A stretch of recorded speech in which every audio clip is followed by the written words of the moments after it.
ಮಕ್ಕಳೇ, ನಾನು ಸಹನಾ, ನಿಮ್ಮ ಸೋಷಿಯಲ್ ಸೈನ್ಸ್ ಟೀಚರ್. ಎಸ್, ನೀವಿಲ್ಲಿ ನೋಡ್ಬೋದು, ನೀವು ಕೇಳಿರೋ ಅಂಥ ವಿಡಿಯೋ ನಾನು ದಿ ಅಡ್ವೆಂಟ್ ಆಫ್ ಯುರೋಪಿಯನ್ಸ್ ಮಾಡಿದಾಗ ಎಕ್ಸ್ಟೆನ್ಷನ್ ಬೇಕಾ ಬೇಡವಾ ಅಂತ ಕಮೆಂಟ್ ಸೆಕ್ಷನಲ್ಲಿ ತಿಳಿಸಿ ಅಂತ ಕೇಳಿದ್ದೆ. ನೀವು ಬೇಕು ಅಂತ ಅಂದ್ರಿ, which is why the extension of British rule to ಇಂಡಿಯಾದು ದ ಮೋಸ್ಟ್ ಇಂಪಾರ್ಟೆಂಟ್ ಕ್ವೆಶನ್ಸ್ನ ನಾನು ಇವತ್ತು ಮಾಡ್ತಾ ಇದ್ದೀನಿ. ಆಯಿತಾ? ಸೊ ಕ್ವಿಕ್ಕಾಗಿ ಮುಗಿಸೋಣ. ಲಾಸ್ಟ್ ಇಯರ್ ಬ್ಲೂ ಪ್ರಿಂಟ್ನ ಪ್ರಕಾರ ಈ ಒಂದು ಚಾಪ್ಟರ್ 2 ಮಾರ್ಕ್ಸ್ಗೆ ಬಂದಿದೆ. ಸೊ ನೀವು ಜಾಸ್ತಿ ಫೋಕಸ್ ಮಾಡಬೇಕಾಗಿರೋ ಅಂಥದ್ದು 2 ಮಾರ್ಕ್ಸ್ ಕ್ವೆಶನ್ಗೆ. ಬಟ್ ಆರ್ ಕ್ವೆಶನ್ಸು ಬರುತ್ತೆ, 1 ಮಾರ್ಕಲ್ಲಿ ಬರುತ್ತೆ, MCQಸಲ್ಲಿ ಬರುತ್ತೆ, 3 ಮಾರ್ಕ್ಸು ಎಲ್ಲದರಲ್ಲೂ ಬರುತ್ತೆ. ಸೊ ಹಾಗಾಗಿ ಆರ್ ಕ್ವೆಶನ್ಸ್ನೂ ನಾನು ತಲೆಯಲ್ಲಿ ಇಟ್ಕೊಂಡು ಆಲ್ಮೋಸ್ಟ್ ಎಲ್ಲ ಟೈಪ್ಸ್ ಆಫ್ ಕ್ವೆಶನ್ಸ್ ನಾನು ಹಾಕಿದ್ದೀನಿ. ಆಯಿತಾ? ಆನ್ ದ್ಯಾಟ್ ನೋಟ್ ಶುರು ಮಾಡೋಣ. Write a note on doctrine of lapse. ದತ್ತು ಮಕ್ಕಳಿಗೆ ಹಕ್ಕಿಲ್ಲ ನೀತಿ ಬಗ್ಗೆ ಒಂದು ಟಿಪ್ಪಣಿಯನ್ನು ಬರೀರಿ ಅಂತ ಕೇಳ್ತಾ ಇದ್ದಾರೆ. ಎಸ್ ಮಕ್ಕಳೇ, ಸೊ ಆನ್ಸರ್ನ ನೋಡೋಣ. Dalhousie doctrine of lapse. Basically doctrine of ಲ್ಯಾಬ್ಸ್ನ ಆ ಒಂದು ನೀತಿ, ಆ ಒಂದು ಪಾಲಿಸಿ ಏನಿದೆ ಅದನ್ನು ಜಾರಿಗೆ ತಂದಿದ್ದು ಡಾಲ್ಹೌಸಿ. ಆಯಿತಾ? ಏನಿದ್ರ ಅರ್ಥ ಅಂತಂದರೆ, ಒಬ್ಬ ರಾಜ, ಇಂಗ್ಲಿಷ್ ಮೀಡಿಯಮ್ ಅವ್ರು ನೋಡಿ, ಕನ್ನಡ ಮೀಡಿಯಮಲ್ಲಿ ಕಲ್ತ್ರೆ ಇನ್ನಷ್ಟು ಈಸಿ ಆಗುತ್ತೆ. ಬಿಕಾಸ್ ಹೆಸರಲ್ಲೇ ಅರ್ಥ ಇದೆ, ದತ್ತು ಮಕ್ಕಳಿಗೆ ಹಕ್ಕಿಲ್ಲ. ಒಬ್ಬ ರಾಜ ಅವನದೇ ಆದಂಥ ಒಬ್ಬ ಸ್ವಂತ ಮಗ ಇಲ್ಲ ಅಂತ ಅಂದರೆ ಅವನೇನು ಮಾಡ್ತಾನೆ, ಒಬ್ಬ ದತ್ತು ಮಗನ್ನ ಪಡ್ಕೋತಾನೆ. ಆಯಿತಾ? ಹಿಲ್ ಅಡಾಪ್ಟ್ ಅ ಸನ್. ಸೊ ಈ ದತ್ತು ಮಗ, ಅಡಾಪ್ಟೆಡ್ ಸನ್ ಏನು ಮಾಡಬೇಕು, ನೆಕ್ಸ್ಟ್ ರಾಜ ಆಗಬೇಕು. ಕಿಂಗ್ ಆದಮೇಲೆ ಅವನೇ ನೆಕ್ಸ್ಟ್ ರಾಜ ಆಗಬೇಕಲ್ವಾ? ಬಟ್ ಇಲ್ಲಿ ಡಾಲ್ಹೌಸಿ ಏನು ಹೇಳ್ತಾನಪ್ಪ ಅಂತಂದರೆ, ಈ ಅಡಾಪ್ಟೆಡ್ ಸನ್, ದತ್ತು ಮಗ ಯಾರಿದ್ದಾನೆ ಅವನು ನೆಕ್ಸ್ಟ್ ರಾಜ ಆಗೋ ಹಾಗೆ ಇಲ್ಲ. ಸೊ ಈ ಒಂದು ಪಾಲಿಸಿನೇ ನಾವು ಡಾಕ್ಟ್ರಿನ್ ಆಫ್ ಲ್ಯಾಬ್ಸ್ ಅಂತ ಹೇಳೋದು. ದತ್ತು ಮಕ್ಕಳಿಗೆ ಹಕ್ಕಿಲ್ಲ. ನಿಂದೇ ಮಗ ಇದೆಯಾ, ನಿನ್ನ ಸ್ವಂತ ರಕ್ತ ಇದೆಯಾ, then he can become a king. ಇಲ್ಲ ಅಂದರೆ ಇಲ್ಲ ಅಂತ ಹೇಳೋವಂಥ ನೀತಿ ಇದು. ಸೊ ಈ ಥರ ಸುಮಾರು ರಾಜ್ಯಗಳಲ್ಲಿ ರಾಜರಿಗೆ ಅವ್ರದ್ದೇ ಆದಂಥ ಮಕ್ಕಳು ಇರಲಿಲ್ಲ. ಅಂಥ ರಾಜ್ಯಗಳೆಲ್ಲ ಡಾಲ್ಹೌಸಿ ಏನು ಮಾಡ್ತಾನೆ, ಅವನು ವಶಪಡಿಸ್ಕೋತಾನೆ. ಲೈಕ್ ಫಾರ್ ಎಕ್ಸಾಂಪಲ್ ಝಾನ್ಸಿ ಹಾಗೂ ಸತಾರ.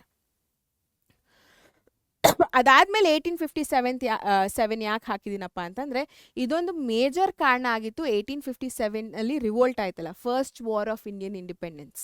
ಸೊ ಅದಕ್ಕೆ ಮೇಜರ್ ಆಗದಂಥ ಒಂದು ದೊಡ್ಡ ಮುಖ್ಯ ಕಾರಣ ಆಗಿದ್ದು ಈ doctrine of lapse policy. So basically ನಿಮಗೆ 3 ಪಾಯಿಂಟ್ ಇದೆ. ಯಾರು ಸ್ಟಾರ್ಟ್ ಮಾಡಿದ್ದು, ಇನ್ನೊಂದು ಪಾಯಿಂಟೂ ಬರಿಬೋದು ನೀವು.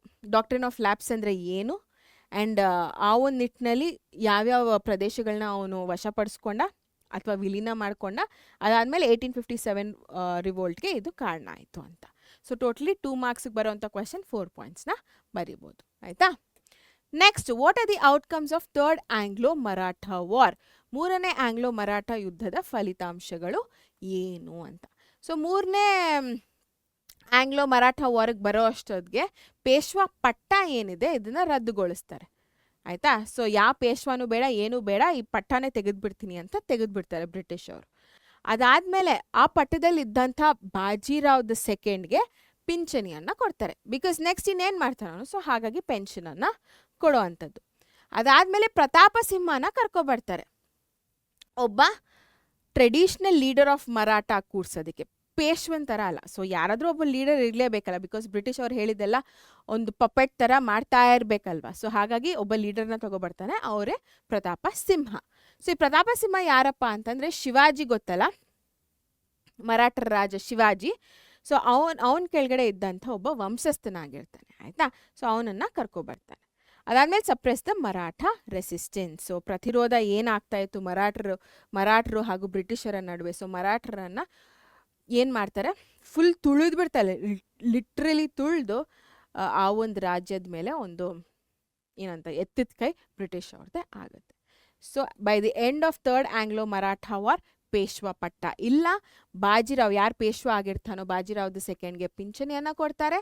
ಅದಾದಮೇಲೆ ಪ್ರತಾಪ ಸಿಂಹನನ್ನು ಕರ್ಕೊಬರ್ತಾನೆ, ಲೀಡರ್ ಆಗಿ ಮಾಡ್ತಾರೆ, ಮರಾಠ ಲೀಡರ್ ಆಗಿ ಮಾಡ್ತಾರೆ. ಅದಾದಮೇಲೆ ಇವರ ಒಂದು ರೆಸಿಸ್ಟೆನ್ಸ್ನ ಜಾಸ್ತಿ ಮಾಡ್ತಾರೆ, ಅಥವಾ ಸಪ್ರೆಸ್ ಮಾಡಿಬಿಡ್ತಾರೆ ಮರಾಠರ ಒಂದು ರೆಸಿಸ್ಟೆನ್ಸ್ನ. ಗೊತ್ತಾಯ್ತಲ್ಲ? ಸೊ ಇದು outcomes of third Anglo Maratha war ಅಥವಾ ಫಲಿತಾಂಶಗಳು. Next, why did Wellesley resign from his post and return to England? ತುಂಬ ಫೇಮಸ್ ಆದಂಥ ಒಂದು ಕ್ವೆಶನ್. ವೆಲೆಸ್ಲಿ ತನ್ನ ಹುದ್ದೆಗೆ ರಾಜೀನಾಮೆ ನೀಡಿ ಇಂಗ್ಲೆಂಡ್ಗೆ ಏಕೆ ಹಿಂದಿರುಗಿದನು? Very very very important. So ಇಲ್ಲೇನು ಮಾಡ್ತಾರೆ, the battle thirstiness increase the financial burden of the company. ಆಯಿತಾ. ಸೊ ಬೇಸಿಕಲಿ ಸಾಲದ ಹೊರೆ ಜಾಸ್ತಿ ಆಗ್ತಾ ಹೋಗುತ್ತೆ ವೆಲೆಸ್ಲಿಯಿಂದ. ಇವನೇನೋ ಯುದ್ಧಗಳು ಮಾಡ್ತಾನೆ, ಗೆಲ್ತಾನೆ, ಎಲ್ಲ ಆಗುತ್ತೆ, ಬಟ್ ದುಡ್ಡು ಖಜಾನೆ ಖಾಲಿ ಆಗ್ತಾ ಇದೆ. At the end of the day ಖಜಾನೆಯನ್ನು ತುಂಬಿಕೊಂಡಿರಬೇಕು, ಯುದ್ಧಗಳನ್ನೂ ಮಾಡಬೇಕು, ಎಲ್ಲ ಪ್ರದೇಶಗಳನ್ನೂ ವಶಪಡಿಸ್ಕೋಬೇಕು. ಇದು ಬ್ರಿಟಿಷ್ ಅವರ ಒಂದು ಐಡಿಯಾಲಜಿ ಆಗಿತ್ತು. ಬಟ್ ಇಲ್ಲಿ ಏನಾಗ್ತಾ ಇದೆ, ಖಜಾನೆ ಖಾಲಿ ಆಗ್ತಾ ಇದೆ. ಸೊ ಹಾಗಾಗಿ ಅವನನ್ನು ಕ್ರಿಟಿಸೈಸ್ ಮಾಡ್ತಾರೆ, ಟೀಕೆ ಮಾಡ್ತಾರೆ. ಅದರಿಂದ ಅವನೇನು ಮಾಡ್ತಾನೆ, ಅವನ ಒಂದು ಪದವಿಗೆ ರಾಜೀನಾಮೆ ಮಾಡಿ ವಾಪಸ್ ಅವನ ಊರಿಗೆ ಹೋಗ್ತಾನೆ. ಆಯಿತಾ. So on being criticise for the policy, Wellesley resign from his post and return to England. ತೀವ್ರ ಟೀಕೆಗೆ ಒಳಗಾದ ವೆಲೆಸ್ಲಿ ತನ್ನ ಹುದ್ದೆಗೆ ರಾಜೀನಾಮೆ ನೀಡಿ ಸ್ವದೇಶಕ್ಕೆ ಮರಳ್ತಾನೆ, ಇಂಗ್ಲೆಂಡ್ಗೆ ಹೊರಟೋಗ್ತಾನೆ. ಆಯಿತಾ. ಸೊ ಇದು 1 ಮಾರ್ಕ್ ಅಂತಂದರೆ 2 ಪಾಯಿಂಟ್ಸ್ ಬರಿಬೇಕು. Okay. Next the most famous question, subsidiary ಅಲಯನ್ಸ್ದು ಷರತ್ತುಗಳೇನಿದೆ ಅಥವಾ ಕಂಡೀಷನ್ಸ್ ಏನಿದೆ ಅದನ್ನು ಬರೀರಿ ಅಂತ ಕೇಳ್ತಾರೆ ಇನ್ ಡಿಫ್ರೆಂಟ್ ವೇಸ್. ಆಯಿತಾ. ಬಟ್ ಆನ್ಸರ್ ಒಂದೇ ಇರುತ್ತೆ. The conditions of subsidiary alliance, ಸಹಾಯಕ ಸೈನ್ಯ ಪದ್ಧತಿಯ ಷರತ್ತುಗಳು ಇಲ್ಲಿದೆ ನೋಡಿ. The Indian kings had to keep the British army in their kingdom. So British ಆರ್ಮಿನ ಬ್ರಿಟಿಷ್ ಅವ್ರು ನೋಡ್ಕೋಬೇಕು, ಬಟ್ ಇಲ್ಲಿ ಇಂಡಿಯನ್ಸ್ ನೋಡ್ಕೋಬೇಕಾಗಿತ್ತು, ಇಂಡಿಯನ್ ರಾಜ ನೋಡ್ಕೋಬೇಕಾಗಿತ್ತು. ಆಯಿತಾ. ಭಾರತೀಯ ರಾಜ ಬ್ರಿಟಿಷ್ ಸೇನೆಯನ್ನು ತಮ್ಮ ರಾಜ್ಯದಲ್ಲಿ ಇಟ್ಕೊಳ್ಬೇಕಾಗಿ ಬರುತ್ತೆ. ಬರೀ ಇಟ್ಕೊಳ್ಳೋದಂತ ಅಲ್ಲ, ಅವರ ಒಂದು ಖರ್ಚು ವೆಚ್ಚಗಳನ್ನ ನೋಡ್ಕೋಬೇಕಾಗತ್ತೆ, ಅವರ ಒಂದು ವಸತಿ ವ್ಯವಸ್ಥೆ ನೋಡ್ಕೋಬೇಕಾಗತ್ತೆ, ಊಟದ ವ್ಯವಸ್ಥೆ ಎಲ್ಲನೂ ಆನ್ ಹೋಲ್ ಒಂದು ಪ್ಯಾಕೇಜ್ ಥರ ಎಲ್ಲನೂ ನೋಡ್ಕೋಬೇಕಾಗತ್ತೆ. ಆಯಿತಾ. ಎಸ್ ಮಕ್ಕಳೇ. Next, the king had to have a British resident in his court. ಆಯಿತಾ. ಸೊ ರಾಜನು ತನ್ನ ಆಸ್ಥಾನದಲ್ಲಿ ಬ್ರಿಟಿಷ್ ನಿವಾಸಿಯನ್ನು ಹೊಂದಿರಬೇಕಾಯಿತು. ಸೊ ಇವಾಗ ಒಬ್ಬ ಭಾರತೀಯ ರಾಜ ಅಂತ ಅಂದಾಗ ಎಲ್ಲ ಭಾರತೀಯರೇ ಇರ್ತಾರೆ, ಮಂತ್ರಿಗಳಾಗಿರ್ಬೋದು, ಸೈನಿಕರಾಗಿರ್ಬೋದು, ಎಲ್ಲರೂ. ಬಟ್ ಇಲ್ಲೇನಪ್ಪ ಅಂತಂದರೆ ಒಂದು ಮಂತ್ರಿ ಪದವಿ ಅಂತ ಅಂದ್ಕೊಳ್ಳಿ ಫಾರ್ ಎಕ್ಸಾಂಪಲ್. ಸೊ ಆ ಮಂತ್ರಿ ಪದವಿಗೆ ಒಬ್ಬ ಬ್ರಿಟಿಷರ್ನ ನೇಮಕಾತಿ ಮಾಡಬೇಕಾಗಿತ್ತು. ಒಬ್ಬ ಮಂತ್ರಿಯಾಗಿ ಆ ಬ್ರಿಟಿಷನು ಬಂದು ಅಲ್ಲಿ ಕೂತ್ಕೊಂಡು ಎಲ್ಲನೂ ಹೇಳೋ ಅಂಥದ್ದು. ಆಯಿತಾ. ಸೊ ಆ ಥರ ಒಂದು ಫೆಸಿಲಿಟಿ ಬ್ರಿಟಿಷರು ಕೊಡಬೇಕಾಗಿತ್ತು ಎಲ್ಲ ರಾಜರು. ಆಯಿತಾ. The king could not appoint any other European with the permission of the British. ಆಯಿತಾ. ಸೊ ಬ್ರಿಟಿಷ್ ಅನುಮತಿ ಇಲ್ದಿರ ರಾಜ ಇತರ ಯುರೋಪಿಯರನ್ನು ನೇಮಕಾತಿ ಮಾಡಲು ಸಾಧ್ಯನೇ ಇಲ್ಲ. ಸೊ ಒಬ್ಬ ರಾಜನಾಗಿ ಯಾರನ್ನಾದರೂ ತೊಗೋಬೋದು. ಸೊ ಬ್ರಿಟಿಷ್ ಸೈನಿಕರನ್ನು ತೊಗೋಬೋದು, ಮಂತ್ರಿಯನ್ನು ತೊಗೋಬೋದು, ಬಿಕಾಸ್ ನಾನಿಲ್ಲಿ ರಾಜ ಇಲ್ಲ. ಅವನ ಸೈನಿಕ ಆಗಿರಲಿ, ಸೇವಕ ಆಗಿರಲಿ, ಯಾರಾದರೂ ಆಗಿರಲಿ, ಯುರೋಪಿಯರನ್ನು ಪರ್ಮಿಷನ್ ತೊಗೋಬೇಕಿತ್ತು ಆ್ಯಸ್ ಎ ರಾಜ. ಆಯಿತಾ. In return for all these services the company would offer protection to the state from any internal or external aggression. So ನೀವು ಇಷ್ಟೆಲ್ಲ ಮಾಡಿದ್ರೆ ನಿಮಗೆ ನಾವು ಸಪೋರ್ಟ್ ಮಾಡ್ತೀವಿ. ನಿಮ್ಮಲ್ಲೇ ಏನಾದರೂ ಗೊಂದಲಗಳಾದರೆ ಅಥವಾ ನಿಮ್ಮ ಮೇಲೆ ಯಾರಾದರೂ ಬೇರೆ ರಾಜ್ಯದವರು ಅಟ್ಯಾಕಿಗೆ ಬಂದರೆ ಅವಾಗೆಲ್ಲ ನಾವು ನಿಮಗೆ ಸಪೋರ್ಟಾಗಿ ನಿಲ್ತೀವಿ, ಪ್ರೊಟೆಕ್ಷನ್ ರಕ್ಷಣೆಯನ್ನು ಕೊಡ್ತೀವಿ ಅಂತ ಹೇಳ್ತಾರೆ. ಆಯಿತಾ. ಸೊ ಈ ಎಲ್ಲ ಸೇವೆಗಳು ಪ್ರತಿಯಾಗಿ ಕಂಪನಿ ಯಾವುದೇ ಆಂತರಿಕ, ಒಳಗಡೆ ಅಥವಾ ಬಾಹ್ಯ, ಹೊರಗಡೆ ರಾಜ್ಯದಿಂದ ಯಾರಾದರೂ ಆಕ್ರಮಣಕ್ಕೆ ಬಂದರೆ ರಾಜ್ಯಕ್ಕೆ ರಕ್ಷಣೆಯನ್ನು ನೀಡ್ತೀವಿ ಅಂತ ಹೇಳ್ತಾರೆ. ಆಯಿತಾ.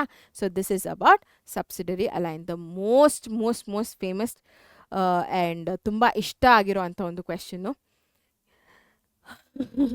ಎಕ್ಸಾಮಿನರ್ಸ್ಗೆ. ಸೊ ನಿಮಗೂ ಈ ಸತಿ ಬರಬಹುದು, ಗೊತ್ತಿಲ್ಲ. ಆಯಿತಾ.